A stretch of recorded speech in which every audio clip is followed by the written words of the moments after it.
So we are brilliant, and no one here cannot say we cannot move on.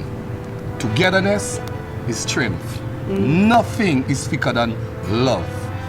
We got love, we come as a team, we could shift any mountain. There's still a lot of work to be done as regards the stigma and mental health. Well, that's the reason for time to change about the stigma. Times for people's views on mental health to change. We're okay, but you was asking about other people, and it's as you say, we have to be careful. It's not everybody understands Karim.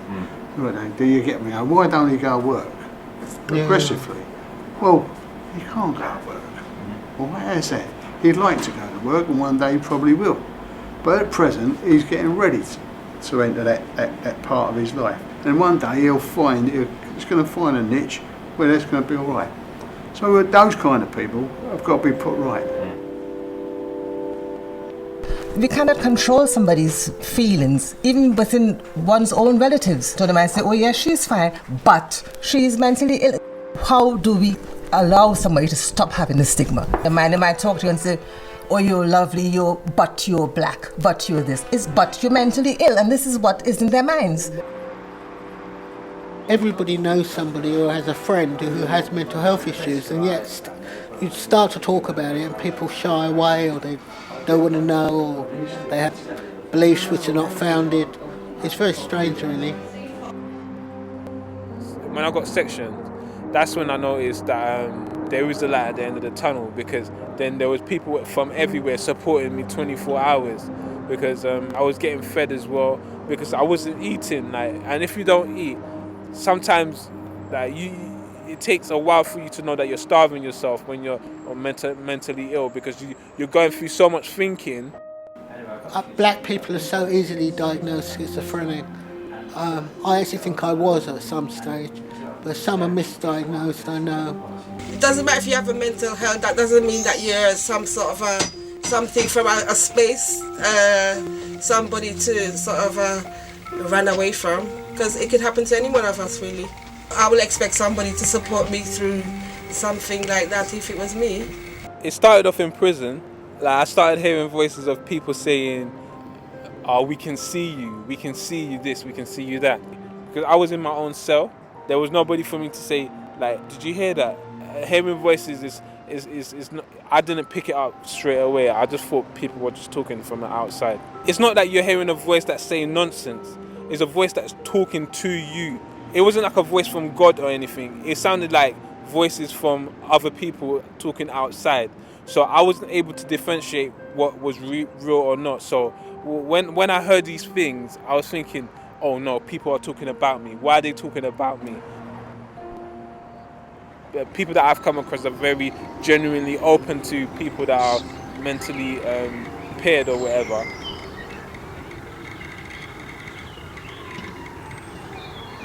When I was younger, I used to say it was my invisible friends. I used to say I had invisible friends. Sometimes when I was younger though, I knew it wasn't right, because I'd look up and I'd see a face, or I'd see a person standing there, and then I'll look again and they're not there.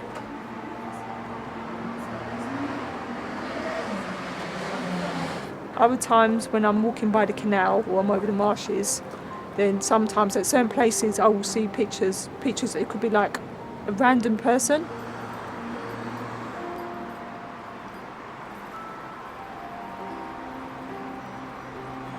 It was only when I came to the Hackney Service Centre and I met with a psychologist, they kind of realised then, okay, this is not that was right. So then they started putting in a lot of support and supporting me for quite some time until they thought I was up and running. But that's the problem. When it looks like you're up and running, that's when you actually need more support. That's when I needed it more. I do have times when I will kind of blank out or, fade out or whatever. But because I'm talking more, it's less of a problem. It's less of an issue. At about Easter time, there were changes in my behaviour, which I myself wasn't really paying heed to, but my relatives were able to see the changes in me. When the summer came, I was awake all night and I was up swearing and ranting and raving and breaking things.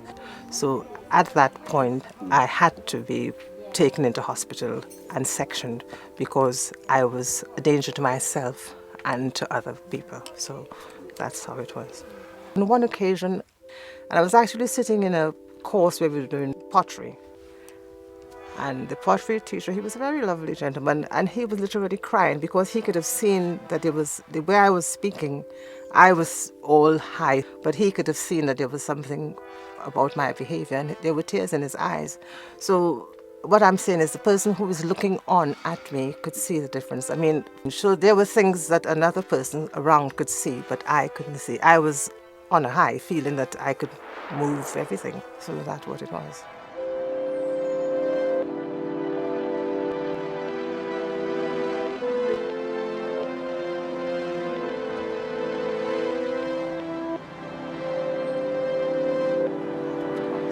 I do hear voices. I've heard them since the age of 27, which is a long time ago now. When I first heard them, I was terrified. I didn't know what it was. I thought it was coming out of the walls, coming out of my head, coming out of the radio. I always find them very distressing.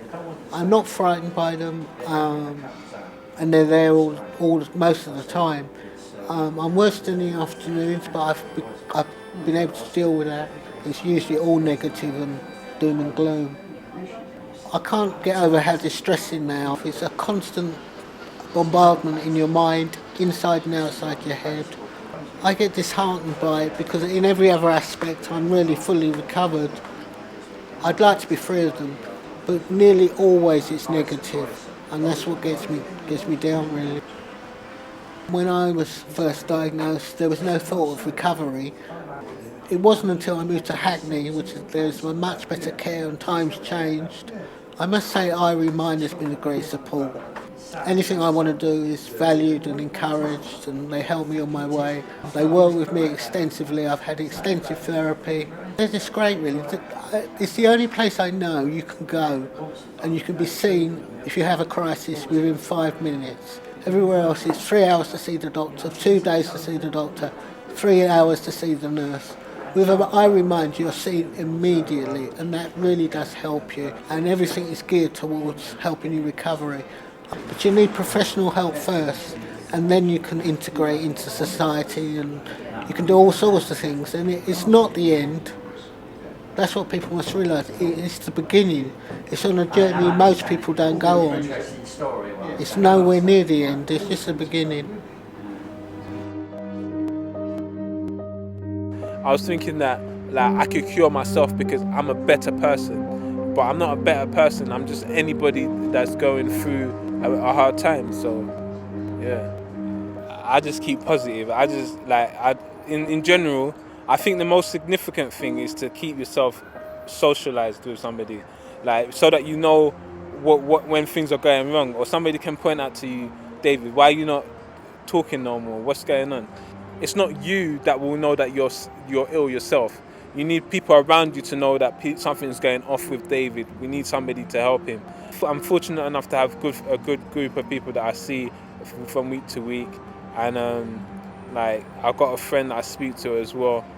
But my journey has been one that I have been able to come back and cope with the illness. There was a lot of love and understanding, and that I would emphasize is necessary to recover, to have someone to support, to listen, to be there when there are tears, to be there when I'm unable to even walk the street on my own. And I am a different person to what I was back then because I was always imagining or conscious that someone would be saying, oh, here she is mad. But now, well, I can talk quite freely about having a mental illness, you know. So if I can help somebody as far as possible without being detrimental to my own health, I am sure I could give something back with my life experiences and the person who I am. I have the right to live on my nerves. I have the right to have what life deserves. I have the right.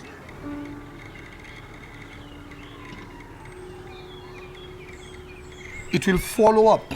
That will keep our minds working with the area mind. It is so helpful to us. We call it area mind. It area up our minds.